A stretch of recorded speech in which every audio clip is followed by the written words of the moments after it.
Hello, magandang araw mga ka-farmers. Nandito tayo ngayon sa ating area ng talungan ng ating Calixto F1. So, update tayo ngayong araw mga ka-farmers. Bali, 1 week after transplanting. So, ito na yung panibagong mukha ng ating talong mga ka-farmers. Medyo maliit talaga yung seedlings natin na ginagamit mga ka-farmers. Kaya matagal din na lumaki yung ating talong, pero mabutin lang mga farmers, okay naman yung paglaki ng ating mga tanim na talong dahil yung dahon mga farmers is lumalabas na yung panibagong mga dahon. So at least meron siyang improvement mga farmers na everyday talagang umuusad yung paglaki ng ating talong mga ka-farmers. So bali 1 week po siya ngayon mga ka-farmers. Then palagi tayong nagpapatubig dito kasi wala talagang ulan dito sa Cebu. Inulan lang tayo ng isang beses, then hindi na inulit mga ka-farmers. So okay naman yung paglaki ng ating talong.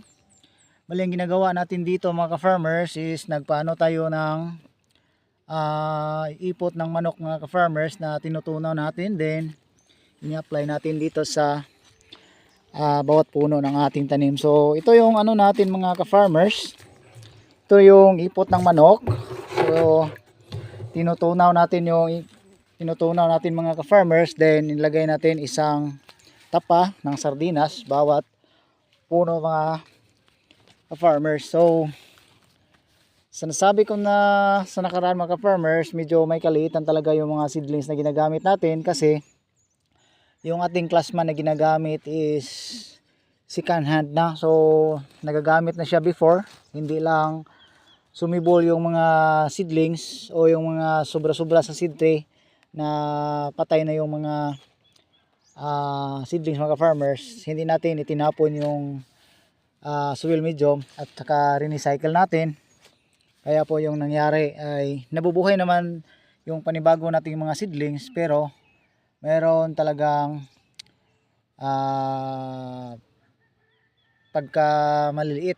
So hindi siya tulad ng mga brand new na classman na ginagamit natin mga ka-farmers na ang bilis lang talaga lumaki sa seed tray yung ating pananim. So kahit anumang uri ng butong ating gagamitin, basta yung soil medium natin is medyo pangit na, hindi talaga nagiging in good condition ang soil medium na ginagamit natin. So ngayon is 1 week, okay na.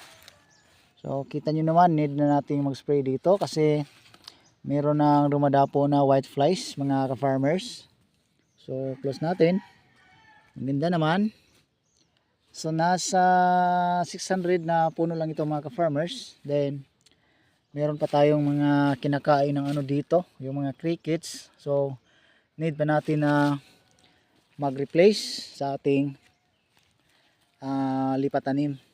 Okay, so maganda naman dito mga ka-farmers, no? Yung dahon niya parang may na kinakain. So crickets yung kumakain tuwing gabi mga ka-farmers.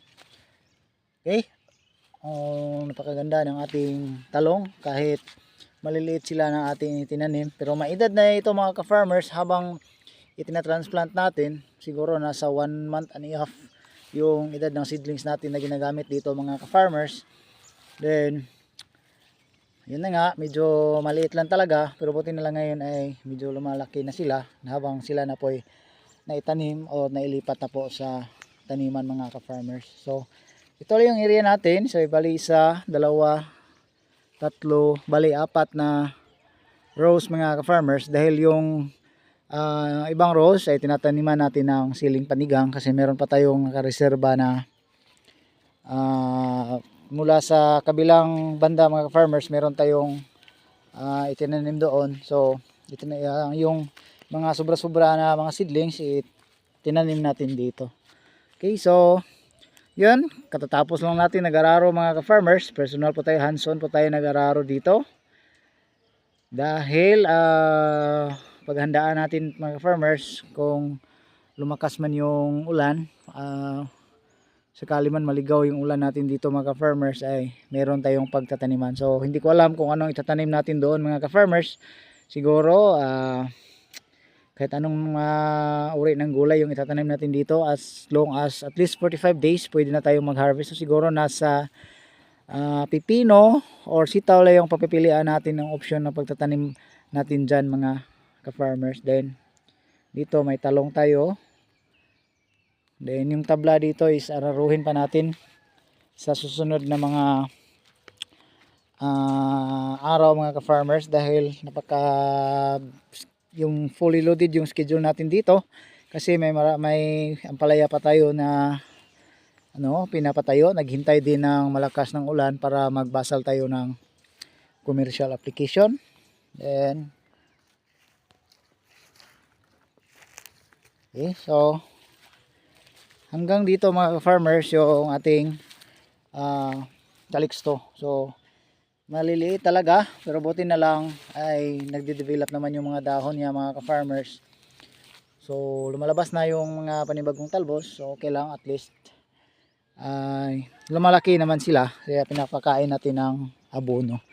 So dito sa kabilang banda mga ka-farmers, tayo po ay nagtatanim ng siling panigang. So okay na buhay kasi after tayo nakapagtanim na may ulan na dumating dito, medyo may kalakasan mga ka-farmers. So yun, buhay na buhay. So hanggang doong banda mga ka-farmers, meron tayong panigang dyan. So binibilang natin yung number of hills ng ating panigang, nasa 700 plus. So okay na yun mga ka-farmers, at least meron tayong income sa susunod na mga araw, tulad dito sa ating talong. Kahit maliliit lang ito mga ka-farmers, pero kaya nating sa ganitong paraan na maliliit lang yung ating itatanim mga ka-farmers, ay kaya nating pakainin at kaya nating buhayin, kaya nating bigyan ng wastong abono, wastong patubig kung sakali man talagang magiging mainit ang panahon dito sa area mga ka-farmers. So doong banda, pinopost natin yan sa ating account mga ka-farmers. Naghanap po tayo ng mga investors. So buti na lang meron nang nagko-commit na mag-invest sila doon, kasi itong area mga ka-farmers ay next cropping natin yan for ampalaya. So nasa 1,000 to 1,500 yung laman dyan, kasi hanggang dyan yan mga ka-farmers, mula dito hanggang doon sa ibabaw. So then napakataas yung rows niya kung sakali man maggawa na tayong rows. So nasa 70 to 80 meters bawat rows yung distance mga ka-farmers. Okay, so hanggang dito na lang muna tayo. Yan po lang pag-update natin sa ating talong na Calixto F1.